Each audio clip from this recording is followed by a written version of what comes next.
মহাপঞ্চমী কাল থেকে পুজো অফিসিয়ালি শুরু, যদিও কোথাও কোথাও পুজো অলরেডি শুরু হয়ে গেছে। কাল থেকে কে কোথায় ঘুরে বেড়াবেন সব প্ল্যান হয়ে গেছে।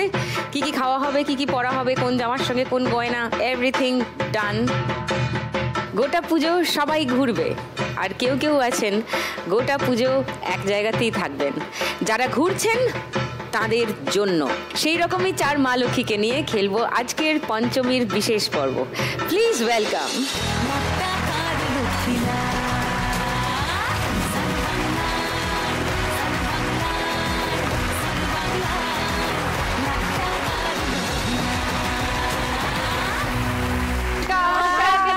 নমস্কার, শুভ পঞ্চমী। শুভ পঞ্চমী।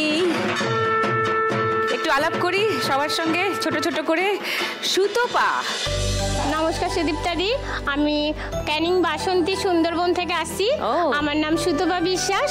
আমি মেলায় মানে বাচ্চাদের খেলনা দোকান দিই, বিশেষ করে দুর্গা পুজোয় পঞ্চমী থেকে খেলনা বিক্রি করি এবং অষ্টমীর দিন সকাল থেকে আলতা সিঁদুর বিক্রি করি। আর বিজয়ের বিকেল থেকে আমি সিঁদুর বিসর্জনের সিঁদুরের জন্য বিক্রি করি। আজকে তো এখানে চলে এসছো, এখন কে আছে দোকানে? এখন আমার পঞ্চমীতে দোকান চলছে, আমার দেওর বসে আছে। পুজোর সময় অনেক মানুষই অপেক্ষা করে থাকেন এই পুজোর কয়েকটা দিনের জন্য, কারণ রোজগার ভালো হয়। সেরকমই আরেকজন আমাদের আজকের মা লক্ষ্মী, মায়াদি। নমস্কার। নমস্কার, আমি পূর্ব বর্ধমান থেকে এসেছি।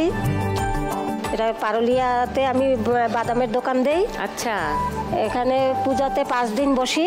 কোথায় বসবেন? ওটা আমাদের পারুলিয়াতে। পারুলিয়াতে, আচ্ছা।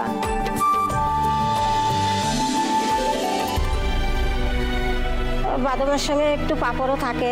এবার মেলাতেও বসি, মেলাতে যে একবার খাবে সে আবার খুঁজে আবার খাবে, সে বারবার ঘুরে ঘুরে আসবে। ওই দেখো কি কনফিডেন্স দেখছো, দারুণ দারুণ। আমার 3 নম্বর মা লক্ষ্মী, চন্দনা। নমস্কার সুদীপ্তাদি।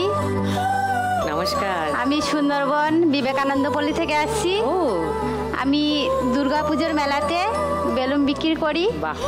আজকে পঞ্চমী, কালকে ষষ্ঠী থেকে আমার বেলুন বিক্রি শুরু হবে। ওকে। আর দশমী পর্যন্ত বেলুন বিক্রি হবে। এবারে কোথায় বসছো? এবার বসছি আমাদের সুন্দরবনে মেলা হয়, দুর্গাপুজোর মেলা হয় ওখানে, সেই মেলাতেই বসি। আমার মেয়ে আছে একটা প্রতিবন্ধী, সে আমার পাশে বসে থাকে আর আমি বেলুন বিক্রি করি। কেন, কি হয়েছে তার? সে চোখে দেখতে পায় না আর মাথায় ব্রেনের সমস্যা আছে। শুনছি তোমার গল্প, আরো শুনবো তোমার কাছে। জয়া রানী।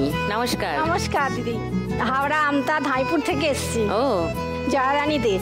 সর্বজনীয় দুর্গাপূজা আমার গ্রামেতেই হয়। আচ্ছা। আজকে এখানে চলে এসেছি, যার জন্য আমার বড় ছেলে ওখানে আছে, দোকান সামলাচ্ছে। কিসের দোকান তোমার? পানের স্টল দিই দিদি।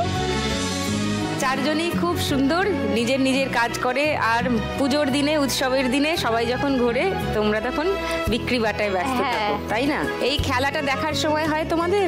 হ্যাঁ, রাত্রিরে দেখি হয়।